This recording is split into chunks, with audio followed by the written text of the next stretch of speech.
깊어가는 가을, 겨울도 왠지 성큼 다가올 것 같습니다. 안녕하세요. 아름다운 소리책방입니다. 이번에는 이상 작가의 날개를 다시 한번 읽어봤습니다. 함께 감상해 보시죠. 날개, 이상.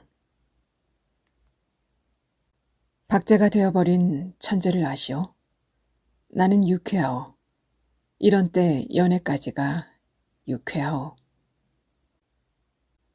육신이 흐느적 하도록 피로했을 때만 정신이 은하처럼 맑소. 니코틴이 내 횃배에 앓는 뱃속으로 스미면 머릿속에 의뢰 백지가 준비되는 법이요. 그 위에다 나는 위트와 패러독스를 바둑 포석처럼 늘어놓았소.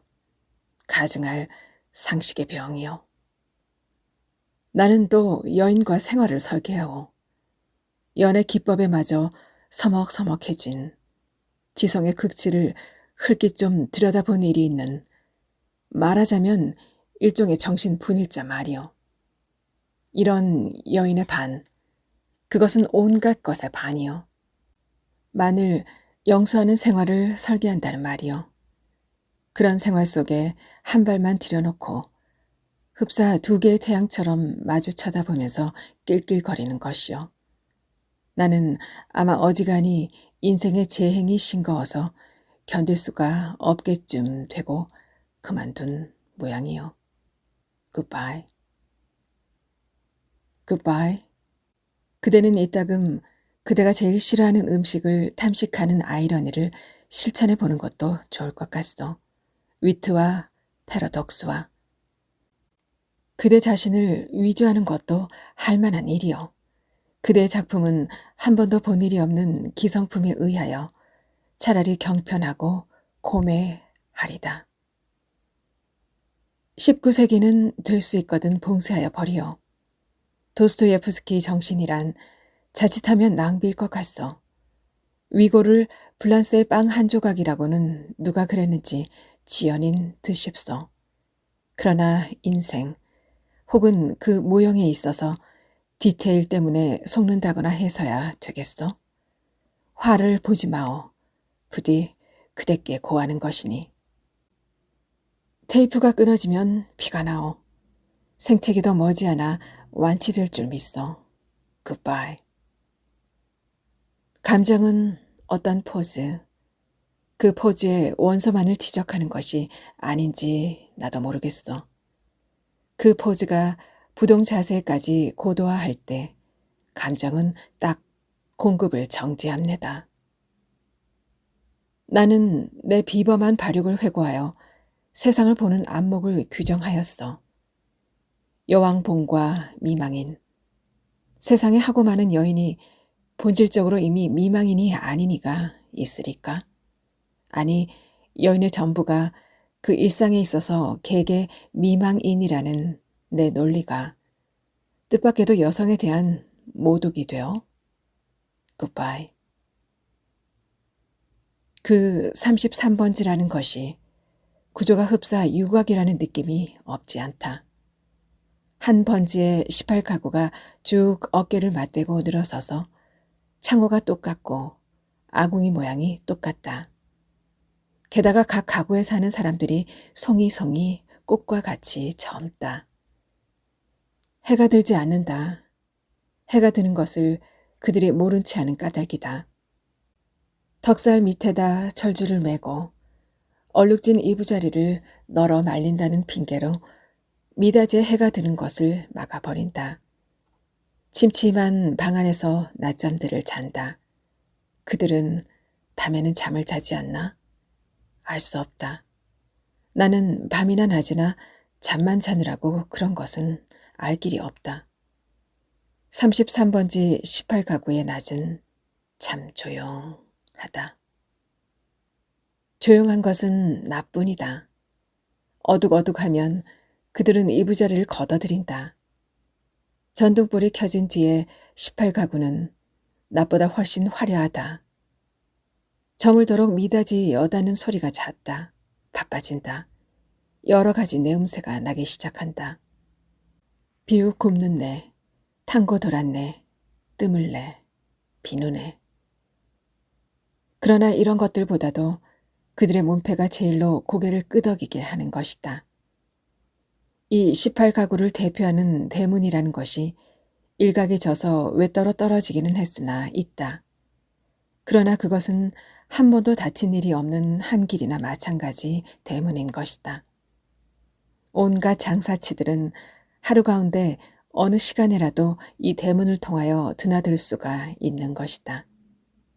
이네들은 문간에서 두부를 사는 것이 아니라 미닫이만 열고 방에서 두부를 사는 것이다. 이렇게 생긴 33번지 대문에 그들 18가구의 문패를 몰아다 붙이는 것은 의미가 없다.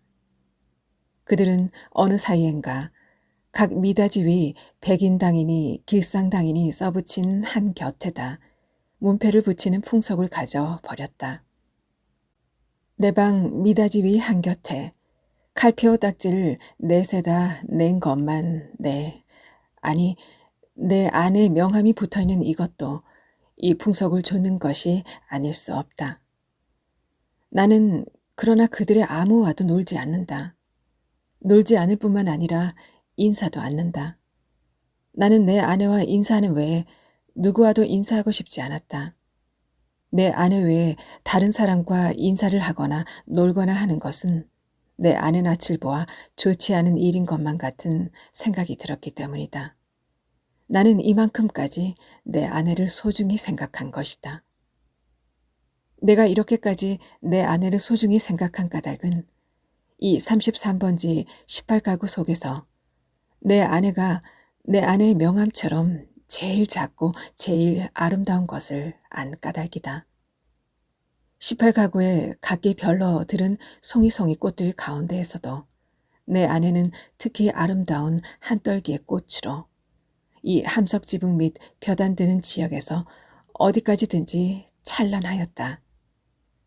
따라서 그런 한떨기 꽃을 지키고 아니 그 꽃에 매달려 사는 나라는 존재가 도무지 형언할 수 없는 거북살스러운 존재가 아닐 수 없었던 것은 물론이다. 나는 어디까지든지 내 방이 집이 아니다. 집은 없다. 마음에 들었다. 방 안의 기온은 내 체온을 위하여 쾌적하였고 방 안의 침침한 정도가 또한 내 알력을 위하여 쾌적하였다. 나는 내 방 이상의 서늘한 방도 또 따뜻한 방도 희망하지는 않았다. 이 이상으로 밝거나 이 이상으로 아늑한 방을 원하지 않았다. 내 방은 나 하나를 위하여 요만한 정도를 꾸준히 지키는 것 같아 늘 내 방에 감사하였고 나는 또 이런 방을 위하여 이 세상에 태어난 것만 같아서 즐거웠다. 그러나 이것은 행복이라든지 불행이라든지 하는 것을 계산하는 것은 아니었다. 말하자면 나는 내가 행복하다고도 생각할 필요가 없었고 그렇다고 불행하다고도 생각할 필요가 없었다. 그냥 그날 그날을 그저 까닭 없이 펀둥펀둥 게으르고만 있으면 만사는 그만이었던 것이다. 내 몸과 마음의 옷처럼 잘 맞는 방 속에서 뒹굴면서 축 처져 있는 것은 행복이니 불행이니 하는 그런 세속적인 계산을 떠난 가장 편리하고 안일한 말하자면 절대적인 상태인 것이다. 나는 이런 상태가 좋았다. 이 절대적인 내 방은 대문간에서 세어서 똑 7째 칸이다. 럭키 세븐의 뜻이 없지 않다. 나는 이 7이라는 숫자를 훈장처럼 사랑하였다. 이런 이 방이 가운데 장지로 말미암아 2칸으로 나뉘어 있다는 그것이 내 운명의 상징이었던 것을 누가 알랴. 아랫방은 그래도 해가 든다. 아침결에 책보만한 해가 들었다가 오후에 손수건만 해지면서 나가버린다. 해가 영영 들지 않은 윗방이 즉 내 방인 것은 말할 것도 없다. 이렇게 볕 드는 방이 아내 방이요 볕 안 드는 방이 내 방이요 하고 아내와 나 둘 중에 누가 정했는지 나는 기억하지 못한다. 그러나 나에게는 불평이 없다. 아내가 외출만 하면 나는 얼른 아랫방으로 와서 그 동쪽으로 난 들창을 열어놓고 열어놓으면 들이비치는 햇살이 아내 화장대를 비춰 가지각색 병들이 아롱지면서 찬란하게 빛나고 이렇게 빛나는 것을 보는 것은 다시 없는 내 오락이다. 나는 조그만 돋보기를 꺼내 가지고 아내만이 사용하는 지리가미를 그슬려 가면서 불장난을 하고 논다. 평행 광선을 굴절시켜서 한 초점에 모아가지고 그 초점이 따끈따끈해지다가 마지막에는 종이를 그슬리기 시작하고 가느다란 연기를 내면서 드디어 구멍을 뚫어놓는 데까지에 이르는 고 얼마 안 되는 동안의 초조한 맛이 죽고 싶을 만큼 내게는 재미있었다. 이 장난이 실증이 나면 나는 또 아내의 손잡이 거울을 가지고 여러 가지로 논다. 거울이란 제 얼굴을 비출 때만 실용품이다. 그 외의 경우에는 도무지 장난감인 것이다. 이 장난도 곧 실증이 난다. 나의 유희심은 육체적인 데서 정신적인 데로 비약한다. 나는 거울을 내던지고 아내 화장대 앞으로 가까이 가서 나란히 늘어놓인 그 가지각색의 화장품 병들을 들여다본다. 그것들은 세상의 무엇보다도 매력적이다.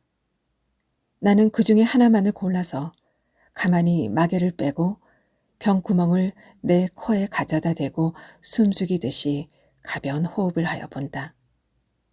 이국적인 센슈얼한 향기가 폐로 스며들면 나는 저절로 스르르 감기는 내 눈을 느낀다. 확실히 아내 채취의 파편이다. 나는 도로 병마개를 맞고 생각해 본다. 아내 어느 부분에서 요 내음새가 났던가를. 그러나 그것은 분명하지 않다. 왜? 아내 채취는 여기 늘어서는 가지각색 향기의 합계일 것이니까. 아내의 방은 늘 화려하였다. 내 방이 벽에 못한게 꽂히지 않은 소박한 것인 반대로 아내 방에는 천장 밑으로 쫙 돌려 못이 박히고 몸마다 화려한 아내의 치마와 저고리가 걸렸다. 여러 가지 무늬가 보기 좋다. 나는 그 여러 조각의 치마에서 늘 아내의 동체와 그 동체가 될 수 있는 여러 가지 포즈를 연상하고 연상하면서 내 마음은 늘 점잖지 못하다. 그렇건만 나에게는 옷이 없었다. 아내는 내게 옷을 주지 않았다. 입고 있는 코르덴 양복 한 벌이 내 자리 옷이었고 통상복과 나들이 옷을 겸한 것이었다. 그리고 하인에게 스웨터가 한 조각 사철을 통한 내 내이다. 그것들은 하나같이 다 빛이 검다.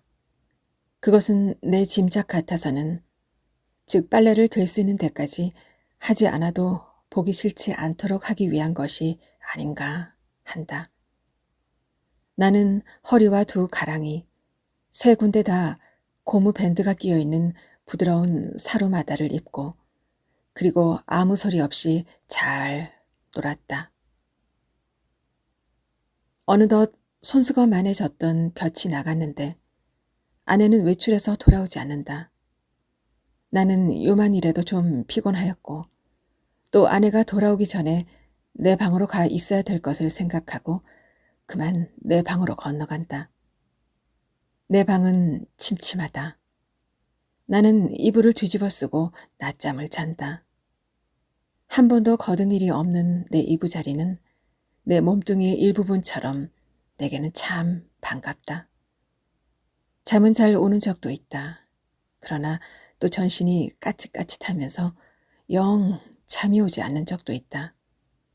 그런 때는 아무 제목으로나 제목을 하나 골라서 연구하였다.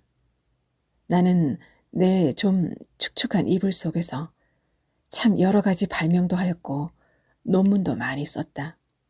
시도 많이 지었다.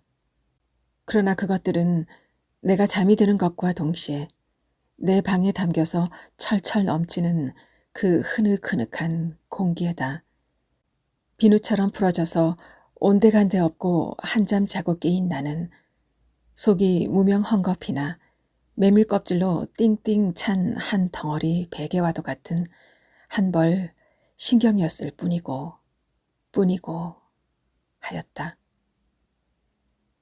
그러기에 나는 빈대가 무엇보다도 싫었다. 그러나 내 방에서는 겨울에도 몇 마리의 빈대가 끊이지 않고 나왔다. 내게 근심이 있었다면 오직 이 빈대를 미워하는 근심일 것이다. 나는 빈대에게 물려서 가려운 자리를 피가 나도록 긁었다. 쓰라리다. 그것은 그윽한 쾌감에 틀림없었다. 나는 혼곤히 잠이 든다. 나는 그러나 그런 이불 속의 사색 생활에서도 적극적인 것을 궁리하는 법이 없다. 내게는 그럴 필요가 대체 없었다. 만일 내가 그런 좀 적극적인 것을 궁리해 내었을 경우에 나는 반드시 내 아내와 의논하여야 할 것이고 그러면 반드시 나는 아내에게 꾸지람을 들을 것이고 나는 꾸지람이 무서웠다기보다도 성가셨다. 내가 제법 한 사람의 사회인의 자격으로 일을 해보는 것도 아내에게 사설 듣는 것도 나는 가장 게으른 동물처럼 게으른 것이 좋았다. 될 수만 있으면 이 무의미한 인간의 탈을 벗어 버리고도 싶었다. 나에게는 인간 사회가 스스러웠다. 생활이 스스러웠다. 모두가 서먹서먹할 뿐이었다. 아내는 하루에 2번 세수를 한다. 나는 하루 한 번도 세수를 하지 않는다. 나는 밤중 3시나 4시에서 변소에 갔다. 달이 밝은 밤에는 한참씩 마당에 우두커니 섰다가 들어오곤 한다. 그러니까 나는 이 18가구의 아무와도 얼굴이 마주치는 일이 거의 없다. 그러면서도 나는 이 18가구의 젊은 여인의 얼굴들을 거반 다 기억하고 있었다. 그들은 하나같이 내 아내만 못하였다. 11시쯤 해서 하는 아내 첫 번 세수는 좀 간단하다. 그러나 저녁 7시쯤 해서 하는 2번째 세수는 손이 많이 간다. 아내는 낮에보다도 밤에 더 좋고 깨끗한 옷을 입는다. 그리고 낮에도 외출하고 밤에도 외출하였다. 아내에게 직업이 있었던가? 나는 아내의 직업이 무엇인지 알 수 없다. 만일 아내에게 직업이 없었다면 같이 직업이 없는 나처럼 외출할 필요가 생기지 않을 것인데 아내는 외출한다. 외출할 뿐만 아니라 내객이 많다. 아내에게 내객이 많은 날은 나는 온종일 내 방에서 이불을 쓰고 누워 있어야만 된다. 불장난도 못한다. 화장품 내음새도 못 맡는다. 그런 날은 나는 의식적으로 우울해하였다. 그러면 아내는 나에게 돈을 준다. 50전짜리 은화다. 나는 그것이 좋았다. 그러나 그것을 무엇에 써야 옳을지 몰라서 늘 머리맡에 던져두고 한 것이 어느 결에 모여서 꽤 많아졌다. 어느 날 이것을 본 아내는 금고처럼 생긴 벙어리를 사다 준다. 나는 한 푼씩 그 속에 넣고 열쇠는 아내가 가져갔다. 그 후에도 나는 더러 은하를 그 벙어리에 넣은 것을 기억한다. 그리고 나는 게을렀다. 얼마 후 아내의 머리 쪽에 보지 못하던 눈깔잠이 하나 여드름처럼 돋았던 것은 바로 그 금고형 벙어리의 무게가 가벼워졌다는 증거일까. 그러나 나는 드디어 머리맡에 놓았던 벙어리에 손을 대지 않고 말았다. 내 게으름은 그런 것에 내 주의를 환기시키기도 싫었다. 아내에게 내객이 있는 날은 이불 속으로 암만 깊이 들어가도 비 오는 날만큼 잠이 잘 오지 않았다. 나는 그런 때 아내에게는 왜 늘 돈이 있나, 왜 돈이 많은가를 연구했다. 내객들은 장지 저쪽에 내가 있는 것을 모르나 보다. 내 아내와 나도 좀 하기 어려운 농을 아주 서슴지 않고 쉽게 해 내 던지는 것이다. 그러나 내 아내의 내객들 가운데 서너 사람의 내객들은 늘 비교적 점잖았다고 볼 수 있는 것이 자정이 좀 지나면 을에 돌아들 같다. 그들 가운데에는 퍽 교양이 옅은 자도 있는 듯 싶었는데 그런 자는 보통 음식을 사다 먹고 논다. 그래서 보충을 하고 대체로 무사하였다. 나는 우선 아내 직업이 무엇인가를 연구하기에 착수했으나 좁은 시야와 부족한 지식으로는 이것을 알아내기 힘이 든다. 나는 끝끝내 내 아내의 직업이 무엇인가를 모르고 말려나 보다. 아내는 늘 진솔 버섯만 신었다. 아내는 밥도 지었다. 아내가 밥 짓는 것을 나는 한 번도 구경한 일은 없으나 언제든지 끼니 때면 내 방으로 내 조석밥을 날라다 주는 것이다.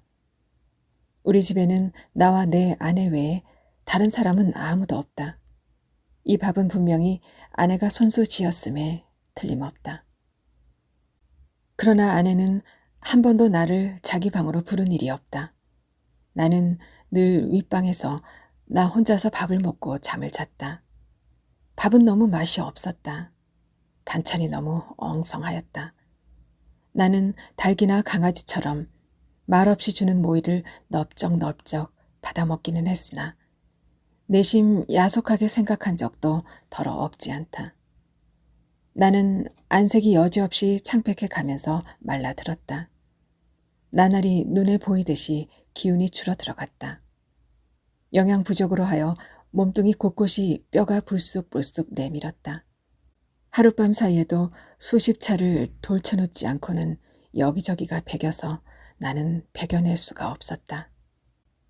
그렇기 때문에 나는 내 이불 속에서 아내가 늘 흔히 쓸 수 있는 저 돈의 출처를 탐색해보는 일변, 장지 틈으로 새어나오는 아랫방의 음식은 무엇일까를 간단히 연구하였다. 나는 잠이 잘 안 왔다. 깨달았다. 아내가 쓰는 돈은 그 내게는 다만 실없는 사람들로 밖에 보이지 않는 까닭 모를 내객들이 놓고 가는 것에 틀림없으리라는 것을 깨달았다. 그러나 왜 그들 내객은 돈을 놓고 가나? 왜 내 아내는 그 돈을 받아야 되나 하는 예의관념이 내게는 도무지 알 수 없는 것이었다. 그것은 그저 예의에 지나지 않는 것일까? 그렇지 않으면 혹 무슨 대가일까? 보수일까? 내 아내가 그들의 눈에는 동정을 받아야만 할 한 가엾은 인물로 보였던가? 이런 것들을 생각하노라면 을의 내 머리는 그냥 혼란하여 버리고 하였다.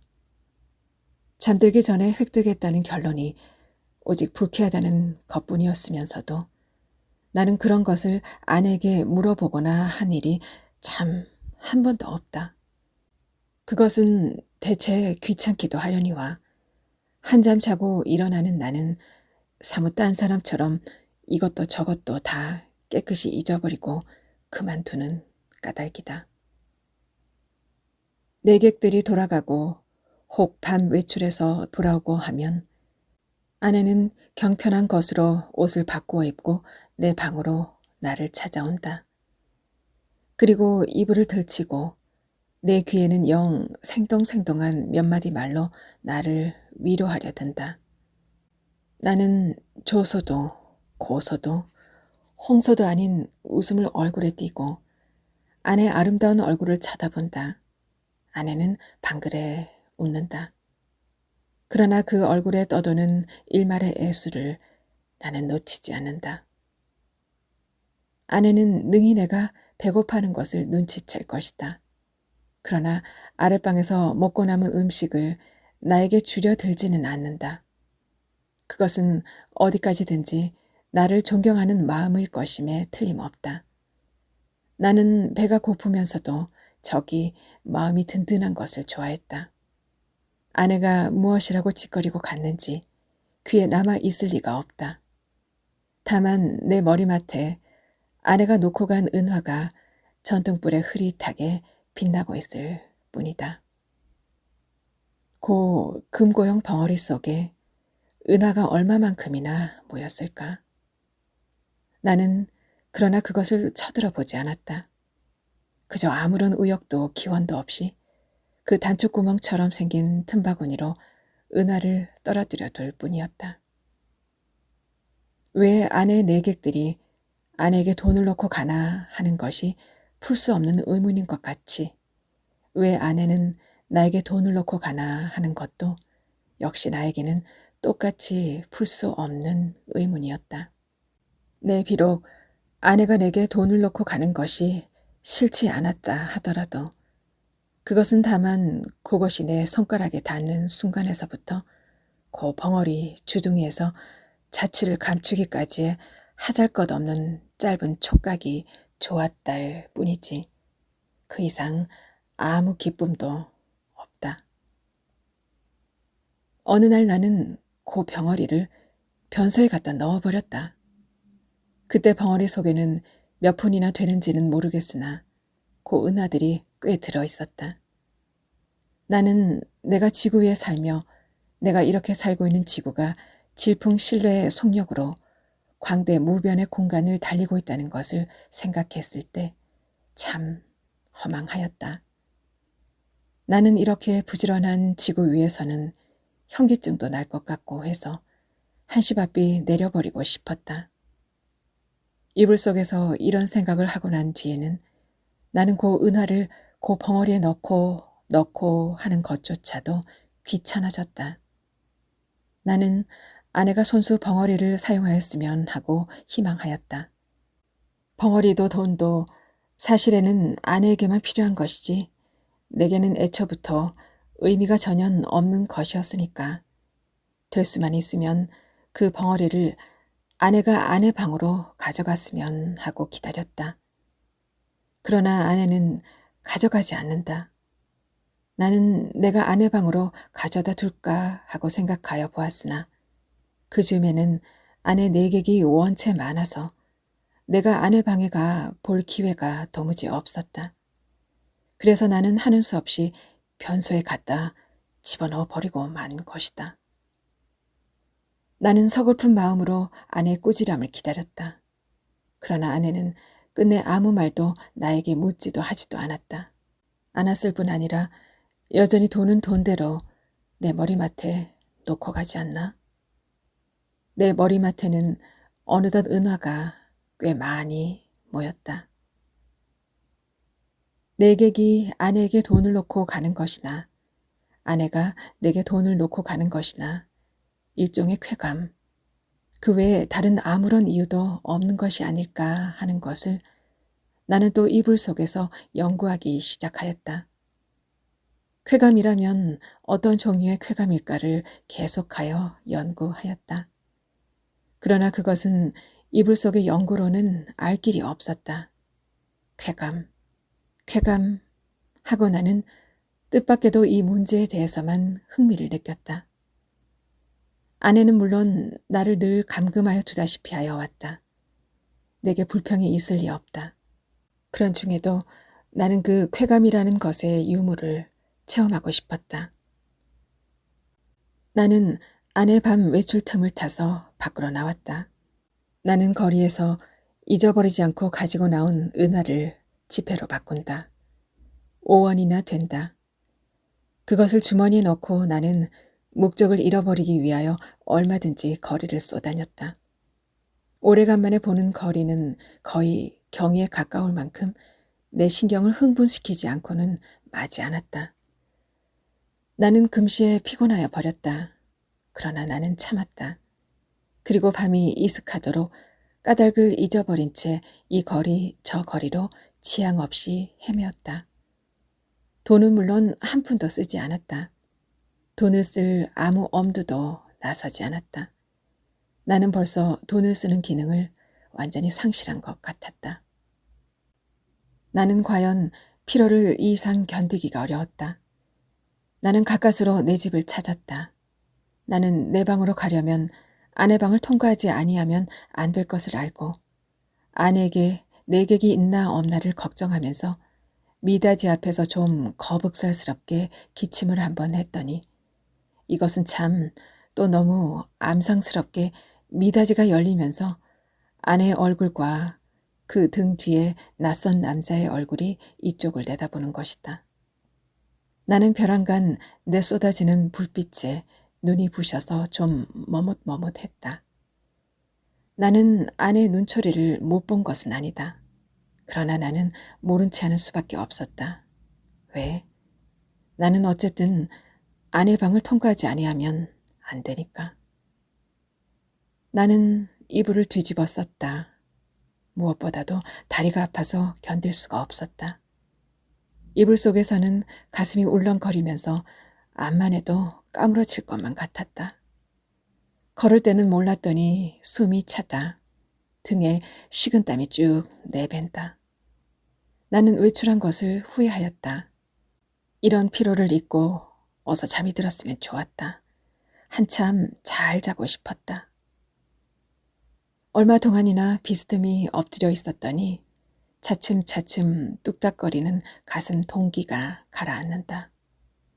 그만해도 우선 살 것 같았다. 나는 몸을 들쳐 반드시 천장을 향하여 눕고 쭉 다리를 뻗었다. 그러나 나는 또다시 가슴의 동기를 피할 수 없게 되었다. 아랫방에서 아내와 그 남자의 내 귀에도 들리지 않을 만큼 옅은 목소리로 소곤거리는 기척이 장지 틈으로 전하여 왔던 것이다. 청각을 더 예민하게 하기 위하여 나는 눈을 떴다. 그리고 숨을 죽였다. 그러나 그때는 벌써 아내와 남자는 앉았던 자리를 툭툭 털며 일어섰고 일어서면서 옷과 모자 쓰는 기척이 나는 듯하더니 이어 미닫이가 열리고 구두 뒤축 소리가 나고 그리고 뜰에 내려서는 소리가 쿵 하고 나면서 뒤를 따르는 아내의 고무신 소리가 두어 발자국 찍찍 나고 사뿐사뿐 나나 하는 사이에 두 사람의 발소리가 대문간 쪽으로 사라졌다. 나는 아내의 이런 태도를 본 일이 없다. 아내는 어떤 사람과도 결코 소곤거리는 법이 없다. 나는 윗방에서 이불을 쓰고 누워있는 동안에도 혹 술에 취해서 혀가 잘 돌아가지 않는 내객들의 담화는 덜어 놓치는 수가 있어도 아내 높지도 얕지도 않은 말소리는 일찍이 한마디도 놓쳐본 일이 없다. 더러 내 귀에 거슬리는 소리가 있어도 나는 그것이 태어난 목소리로 내 귀에 들렸다는 이유로 충분히 안심이 되었다. 그렇던 아내의 이런 태도는 필시 그 속에 여간하지 않은 사정이 있는 듯이 생각이 되고 내 마음은 좀 서운했으나 그러나 그보다도 나는 좀 너무 피곤해서 오늘만은 이불 속에서 아무것도 영구치 않기로 굳게 결심하고 잠을 기다렸다. 잠은 좀처럼 오지 않았다. 대문간에 나간 아내도 좀처럼 들어오지 않았다. 그러는 동안에 흐지부지 나는 잠이 들어버렸다. 꿈이 얼숭덜숭 종을 잡을 수 없는 거리의 풍경을 여전히 헤맸다. 나는 몹시 흔들렸다. 내객을 보내고 들어온 아내가 잠든 나를 잡아 흔드는 것이다. 나는 눈을 번쩍 뜨고 아내 얼굴을 쳐다보았다. 아내 얼굴에는 웃음이 없다. 나는 좀 눈을 비비고 아내 얼굴을 자세히 보았다. 노기가 눈초리에 떠서 얇은 입술이 바르르 떨린다. 좀처럼 이 노기가 풀리기는 어려울 것 같았다. 나는 그대로 눈을 감아버렸다. 벼락이 내리기를 기다린 것이다. 그러나 새근하는 숨소리가 나면서 부스스 아내의 치맛자락 소리가 나고 장지가 여닫히며 아내는 아내 방으로 돌아갔다. 나는 다시 몸을 돌쳐 이불을 뒤집어 쓰고는 개구리처럼 엎드려서 배가 고픈 가운데에도 오늘 밤의 외출을 또 한 번 후회하였다. 나는 이불 속에서 아내에게 사죄하였다. 그것은 내 오해라고. 나는 사실 밤이 퍽이나 이슥한 줄만 알았던 것이다. 그것이 내 말 맞다나 자정전인 줄은 정말이지 꿈에도 몰랐다.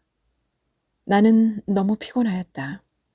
오래간만에 나는 너무 많이 걸은 것이 잘못이다.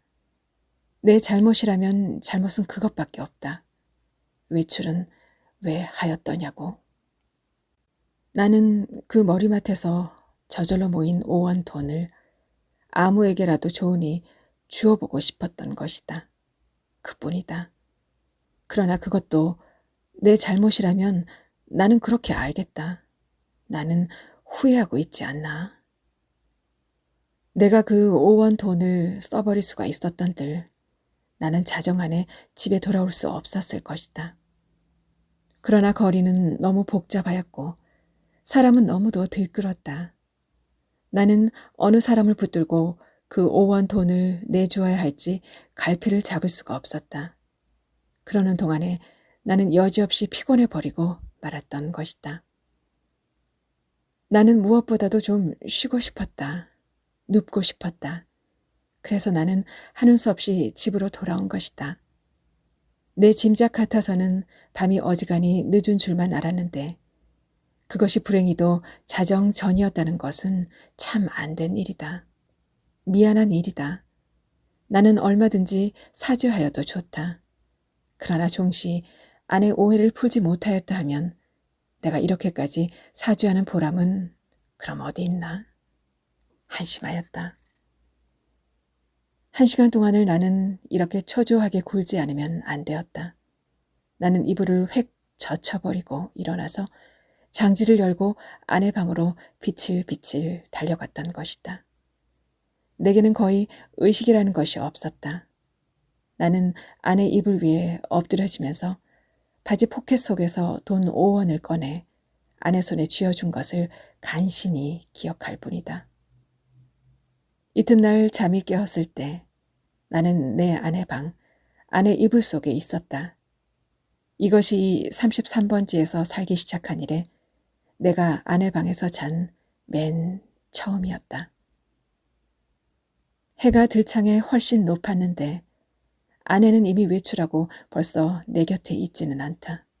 아니, 아내는 어쩌녁 내가 의식을 잃은 동안에 외출한 것인지도 모른다.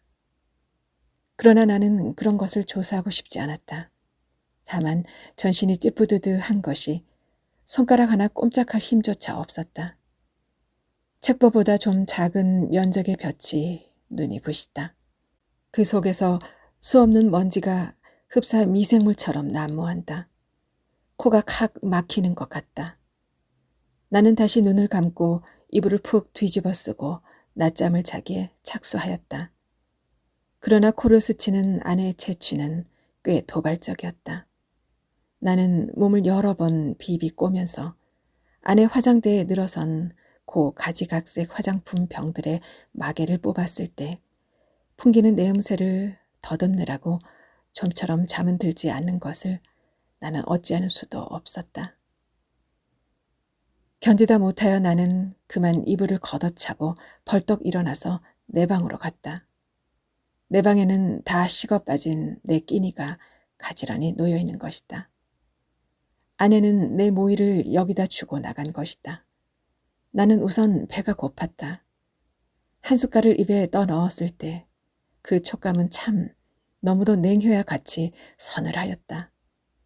나는 숟갈을 놓고 내 이불 속으로 들어갔다. 하룻밤을 비어 때린 내 이부자리는 여전히 반갑게 나를 맞아준다. 나는 내 이불을 뒤집어 쓰고 이번에는 참 늘어지게 한잠 잤다. 잘. 내가 잠을 깬 것은 전등이 켜진 뒤다. 그러나 아내는 아직도 돌아오지 않았나 보다. 아니, 들어왔다 또 나갔는지도 알 수 없다. 그러나 그런 것을 상고하여 무엇하나. 정신이 한결 난다. 나는 지난밤 일을 생각해 보았다. 그 돈 5원을 아내 손에 쥐어주고 넘어졌을 때 느낄 수 있었던 쾌감을 나는 무엇이라고 설명할 수가 없었다. 그러니 내객들이 내 아내에게 돈 놓고 가는 심리며 내 아내가 내게 돈 놓고 가는 심리의 비밀을 나는 알아낸 것 같아서 여간 즐거운 것이 아니다. 나는 속으로 빙그레 웃어 보았다. 이런 것을 모르고 오늘까지 지내온 나 자신이 어떻게 우스꽝스러워 보이는지 몰랐다. 나는 어깨춤이 났다. 따라서 나는 또 오늘 밤에도 외출하고 싶었다. 그러나 돈이 없다. 나는 또 어쩌냐게 그 돈 5원을 한꺼번에 아내에게 주어버린 것을 후회하였다. 또 그 벙어리를 변소에 갖다 쳐 넣어버린 것도 후회하였다. 나는 실없이 실망하면서 습관처럼 그 돈 5원이 들어있던 내 바지 포켓에 손을 넣어 한번 휘둘러 보았다. 뜻밖에도 내 손에 쥐어지는 것이 있었다. 2원밖에 없다. 그러나 많아야 맛은 아니다. 얼마간이고 있으면 된다. 나는 그만한 것이 여간 고마운 것이 아니었다. 나는 기운을 얻었다. 나는 그 단벌 다 떨어진 코르된 양복을 걸치고 배고픈 것도 주제 사나운 것도 다 잊어버리고 활갯짓을 하면서 또 거리로 나섰다. 나서면서 나는 제발 시간이 화살 닿듯 해서 자정이 어서 획 지나버렸으면 하고 조바심을 태웠다. 아내에게 돈을 주고 아내 방에서 자보는 것은 어디까지든지 좋았지만 만일 잘못해서 자정 전에 집에 들어갔다가 아내 눈총을 맞는 것은 그것은 여간 무서운 일이 아니었다. 나는 저물도록 길가 시계를 들여다보고 하면서 또 지양 없이 거리를 방황하였다. 그러나 이날은 좀처럼 피곤하지는 않았다. 다만 시간이 너무 더디게 가는 것만 같아서 안타까웠다. 경성역 시계가 확실히 자정을 지난 것을 본 뒤에 나는 집을 향하였다. 그날은 그 일각 대문에서 아내와 아내 남자가 이야기하고 섰는 것을 만났다. 나는 모른 체하고 두 사람 곁을 지나 내 방으로 들어갔다. 뒤이어 아내도 들어왔다. 와서는 이 밤중에 평생 안 하던 쓰레질을 하는 것이다. 조금 있다가 아내가 눕는 기척을 엿듣자마자 나는 또 장지를 열고 아내 방으로 가서 그 돈 2원을 아내 손에 덥석 쥐어주고 그리고 하여간 그 2원을 오늘 밤에도 쓰지 않고 도로 가져온 것이 참 이상하다는 듯이 아내는 내 얼굴을 몇 번이고 엿보고 아내는 드디어 아무 말도 없이 나를 자기 방에 재워주었다.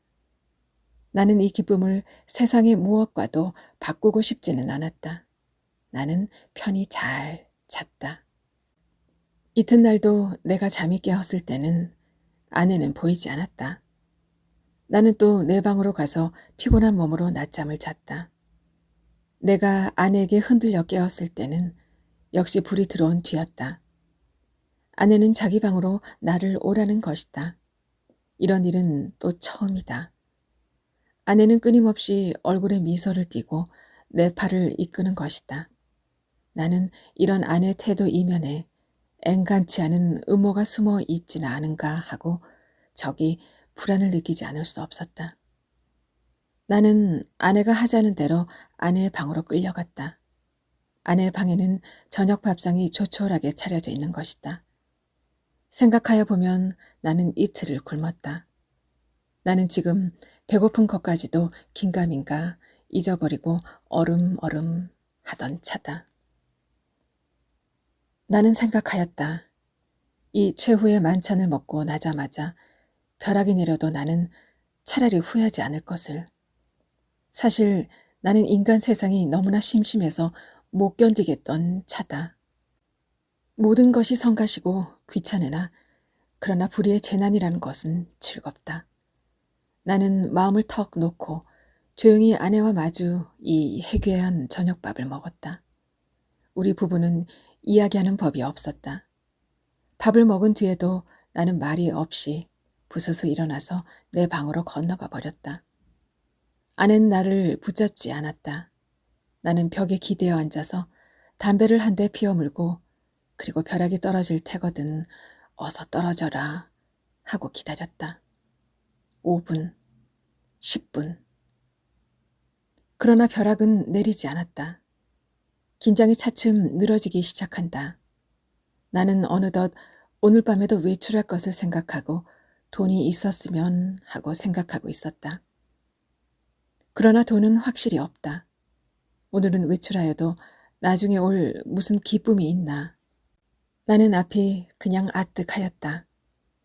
나는 화가 나서 이불을 뒤집어 쓰고 이리 뒹굴 저리 뒹굴 굴렀다. 금시 먹은 밥이 목으로 자꾸 치밀어 올라온다. 메스꺼웠다. 하늘에서 얼마라도 좋으니 왜 지폐가 소낙비처럼 퍼붓지 않나. 그것이 그저 한없이 야속하고 슬펐다. 나는 이렇게밖에 돈을 구하는 아무런 방법도 알지는 못했다. 나는 이불 속에서 좀 울었나 보다. 돈이 왜 없느냐면서. 그랬더니 아내가 또 내 방해를 왔다. 나는 깜짝 놀라 아마 이제서야 벼락이 내리려나 보다 하고 숨을 죽이고 두꺼비 모양으로 엎드려 있었다. 그러나 떨어진 입을 새어 나오는 아내 말소리는 참 부드러웠다. 정다웠다. 아내는 내가 왜 우는지를 안다는 것이다. 돈이 없어서 그러는 게 아니냔다. 나는 실없이 깜짝 놀랐다. 어떻게 사람의 속을 환하게 들여다보는구 해서 나는 한편으로 슬그머니 겁도 안 나는 것은 아니었으나 저렇게 말하는 것을 보면 아마 내게 돈을 줄 생각이 있나 보다. 만일 그렇다면 오죽이나 좋은 일일까.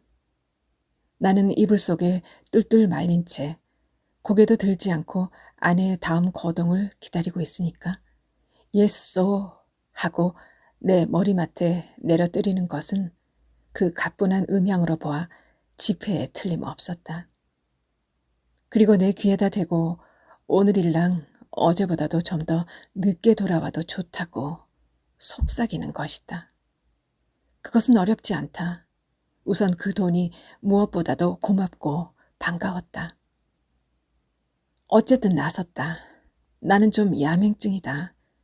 그래서 될 수 있는 대로 밝은 거리로만 골라서 돌아다니기로 했다. 그리고는 경성역 1, 2등 대합실 한곁 티루메를 들렀다. 그것은 내게는 아주 큰 발견이었다. 거기는 우선 아무도 아는 사람이 안 온다. 설사 왔다가도 곧들 가니까 좋다. 나는 날마다 여기 와서 시간을 보내리라 속으로 생각하여 두었다. 제일 여기 시계가 어느 시계보다도 정확하리라는 것이 좋았다. 섣불리 서투른 시계를 보고 그것을 믿고 시간 전에 집에 돌아갔다가 큰 코를 다쳐서는 안 된다. 나는 한 박스에 아무것도 없는 것과 마주 앉아서 잘 끓은 커피를 마셨다. 총총한 가운데 여객들은 그래도 한 잔 커피가 즐거운가 보다. 얼른 마시고 뭘 좀 생각하는 것 같이 담벼락도 좀 쳐다보고 하다가 곧 나가버린다. 서글프다. 그러나 내게는 이 서글픈 분위기가 거리의 티룸들의 그 거추장스러운 분위기보다는 절실하고 마음에 들었다. 이따금 들리는 날카로운 혹은 우렁찬 기적 소리가 모차르트보다도 더 가깝다. 나는 메뉴에 적힌 몇 가지 안 되는 음식 이름을 치읽고 내리읽고 여러 번 읽었다. 그것들은 아무라물한 것이 어딘가 내 어렸을 때 동무들 이름과 비슷한 데가 있었다. 거기서 얼마나 내가 오래 앉았는지 정신이 오락가락 하는 중에 객이 슬며시 뜸해지면서 이 구석 저 구석 걷어치우기 시작하는 것을 보면 아마 다들 시간이 된 모양이다. 11시가 좀 지났구나. 여기도 결코 내 안주의 곳은 아니구나. 어디 가서 자정을 넘길까 두루 걱정을 하면서 나는 밖으로 나섰다. 비가 온다. 빗발이 제법 굵은 것이 우비도 우산도 없는 나를 고생을 시킬 작정이다. 그렇다고 이런 괴이한 풍모를 차리고 이 홀에서 어물어물 하는 수도 없고 에이 비를 맞으면 맞았지 하고 그냥 나서 버렸다. 대단히 선선해서 견딜 수가 없다. 코르된 옷이 젖기 시작하더니 나중에는 속속들이 스며들면서 치근거린다. 비를 맞아가면서라도 견딜 수 있는 데까지 거리를 돌아다녀서 시간을 보내려 하였으나 이제는 선선해서 이 이상은 더 견딜 수가 없다. 오한이 자꾸 일어나면서 이가 딱딱 맞부딪는다. 나는 걸음을 늦추면서 생각하였다. 오늘 같은 굳은 날도 아내에게 내 객이 있으려고 없겠지 하는 생각이 드는 것이다. 집으로 가야겠다. 아내에게 불행히 내 객이 있거든 사정을 하리라. 사정을 하면 이렇게 비가 오는 것을 눈으로 보고 알아주겠지.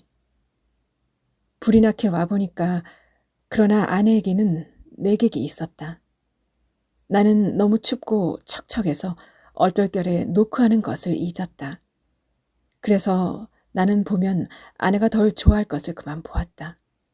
나는 간발자국 같은 발자국을 내면서 덤벙덤벙 아내 방을 디디고 그리고 내 방으로 가서 쭉 빠진 옷을 활활 벗어버리고 이불을 뒤집어 썼다. 덜덜 떨린다. 오한이 점점 더 심해 들어온다. 여전히 땅이 꺼져 들어가는 것만 같았다. 나는 그만 의식을 잃어버리고 말았다. 이튿날 내가 눈을 떴을 때 아내는 내 머리맡에 앉아서 제법 근심스러운 얼굴이다. 나는 감기가 들었다. 여전히 으스스 춥고 또 골치가 아프고 입에 군침이 도는 것이 씁쓸하면서 다리팔이 척 늘어져서 노곤하다. 아내는 내 머리를 쓱 짚어보더니 약을 먹어야지 한다. 아내 손이 이마에 선뜩한 것을 보면 신혈이 어지간한 모양인데 약을 먹는다면 해열제를 먹어야지 하고 속생각을 하자니까 아내는 따뜻한 물에 하얀 정제약 4개를 준다. 이것을 먹고 한참 푹 자고 나면 괜찮다는 것이다. 나는 널름 받아 먹었다. 쌉싸름한 것이 짐작 같아서는 아마 아스피린인가 싶다.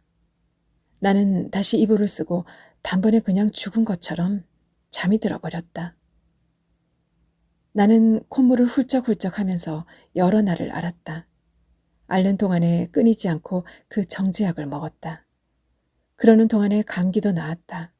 그러나 입맛은 여전히 소태처럼 썼다. 나는 차츰 또 외출하고 싶은 생각이 났다. 그러나 아내는 나더러 외출하지 말라고 이르는 것이다. 이 약을 날마다 먹고 그리고 가만히 누워 있으라는 것이다. 공연히 외출을 하다가 이렇게 감기가 들어서 저를 고생을 시키는 게 아니냐다. 그도 그렇다. 그럼 외출을 하지 않겠다고 맹세하고 그 약을 연복하여 몸을 좀 보해보리라고 나는 생각하였다.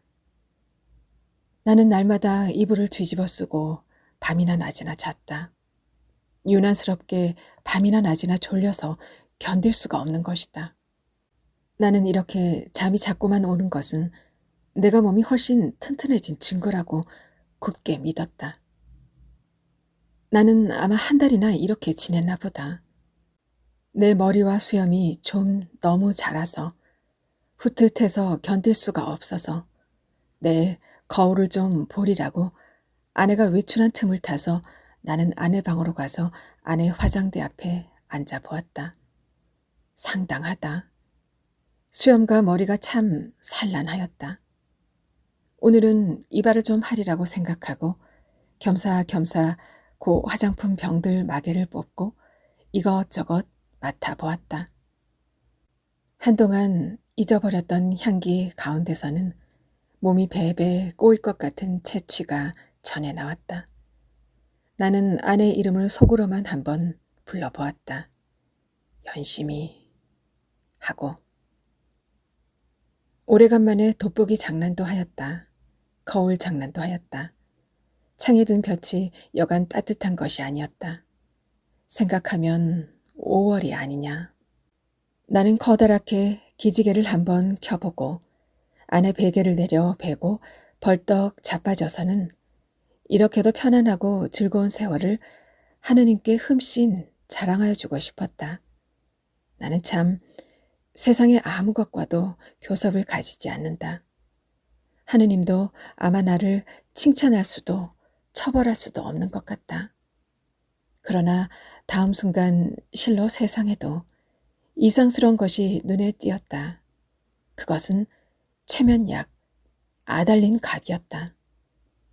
나는 그것을 아내 화장대 밑에서 발견하고 그것이 흡사 아스피린처럼 생겼다고 느꼈다.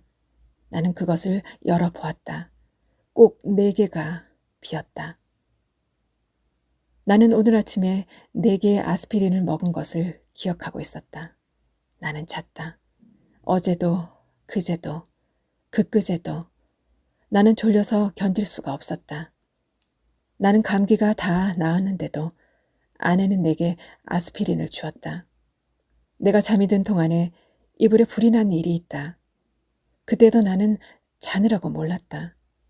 이렇게 나는 잤다.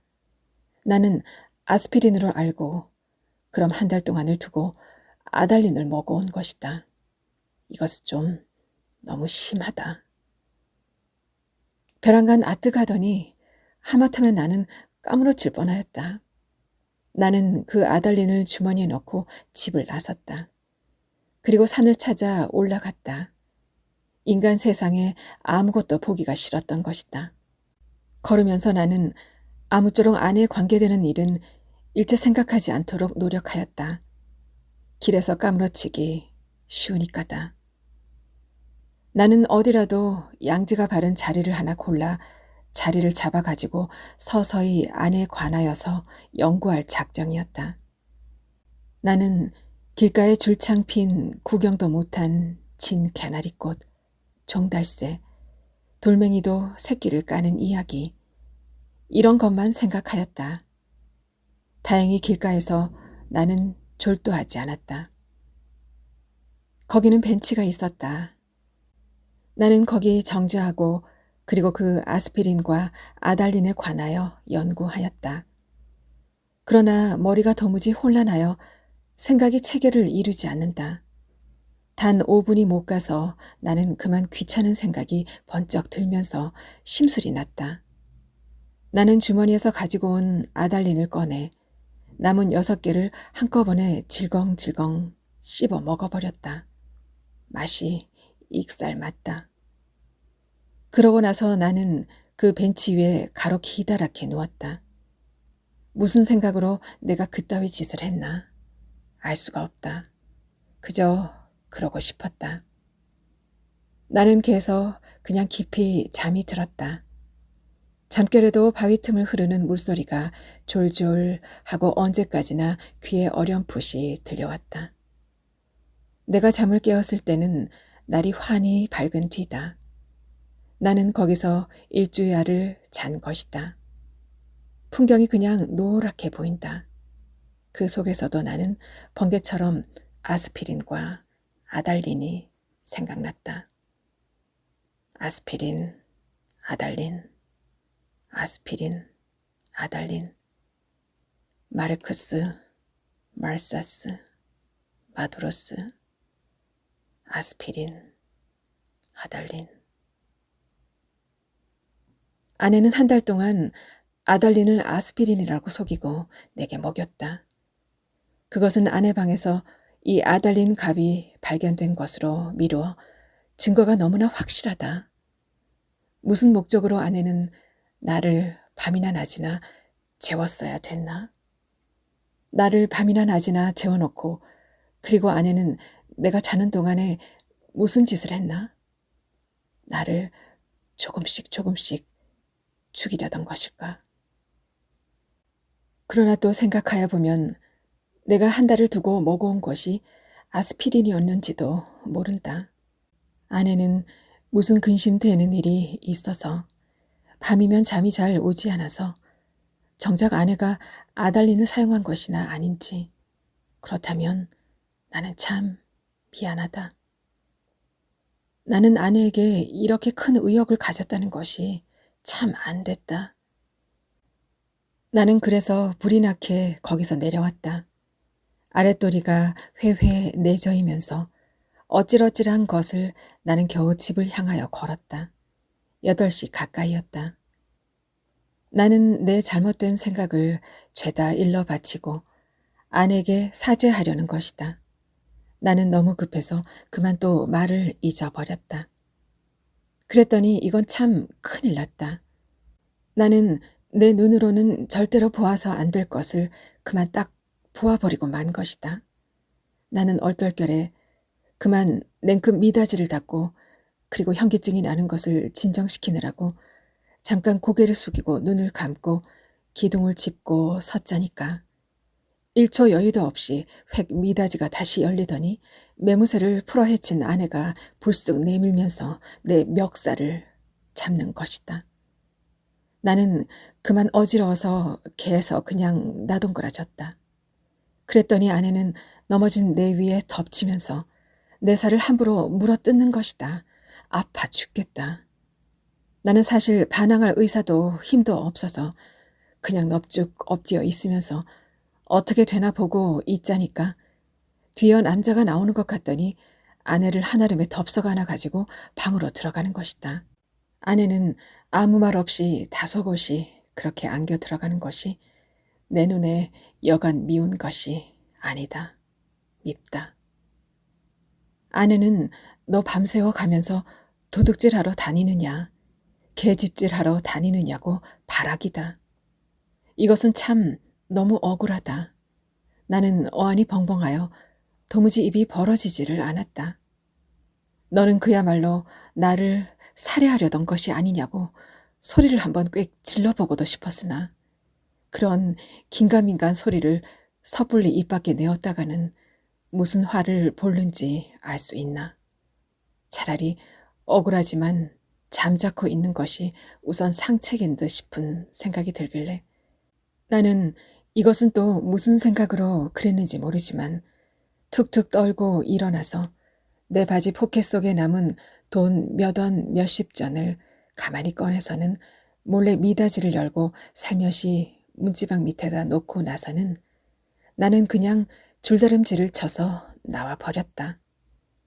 여러 번 자동차에 치일 뻔하면서 나는 그래도 경성역을 찾아갔다. 빈자리와 마주 앉아서 이 쓰디쓴 입맛을 거두기 위하여 무엇으로나 입가심을 하고 싶었다. 커피, 좋다. 그러나 경성역 홀에 한 걸음 들여놓았을 때 나는 내 주머니에는 돈이 한 푼도 없는 것을, 그것을 깜빡 잊었던 것을 깨달았다. 또 아뜩하였다. 나는 어디선가 그저 맥없이 머뭇머뭇하면서 어쩔 줄을 모를 뿐이었다.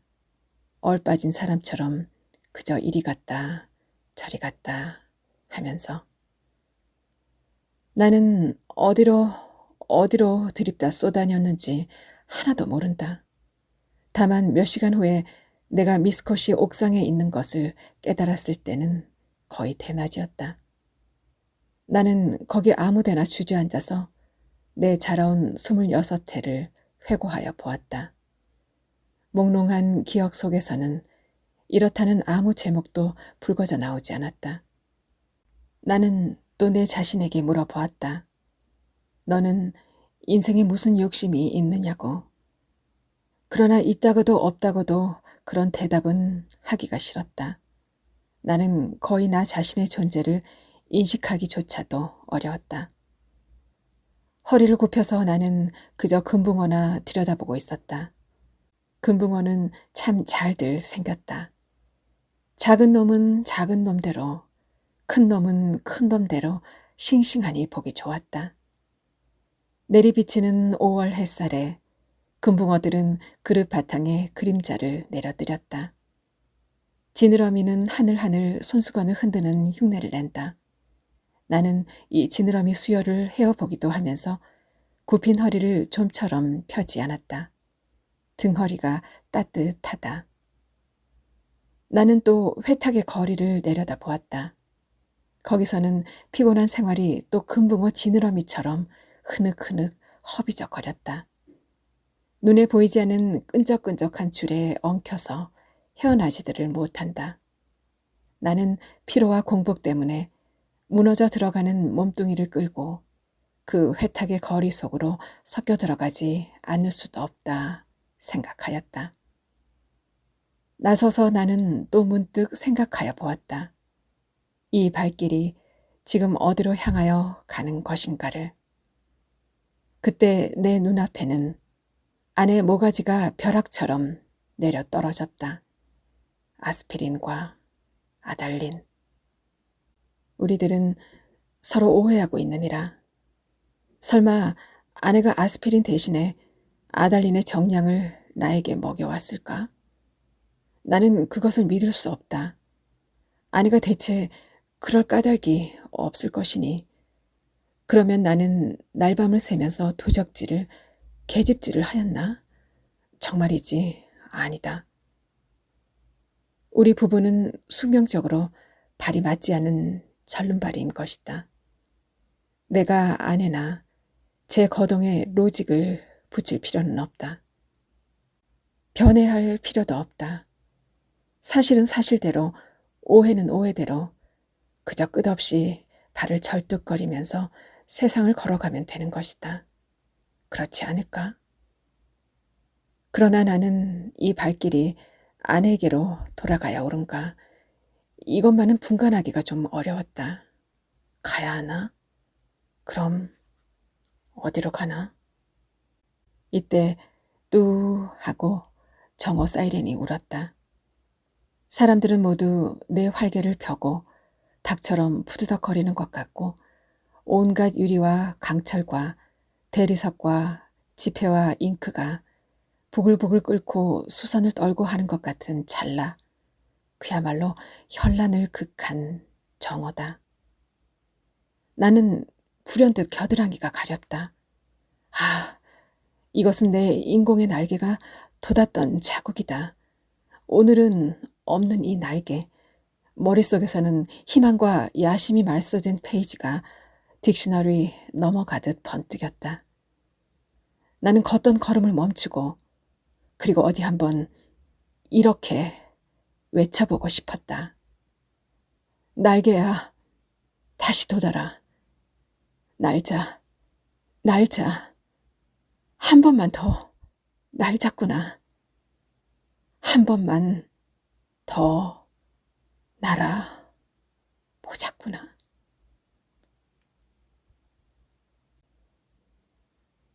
이상 작가의 날개 잘 감상하셨나요? 작가의 본명은 김혜경입니다.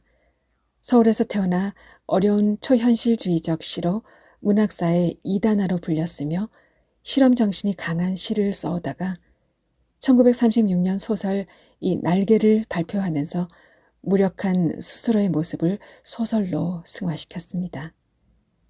그는 인간 의식의 가장 안쪽에 있는 부분에 대한 이야기를 글로 표현했고요. 1937년 폐결핵으로 사망하기 전에는 주로 자신의 체험을 바탕으로 한 단편 소설들을 발표했습니다. 대표작으로는 날개, 지주회시, 종생기, 동해, 권태 등이 있습니다.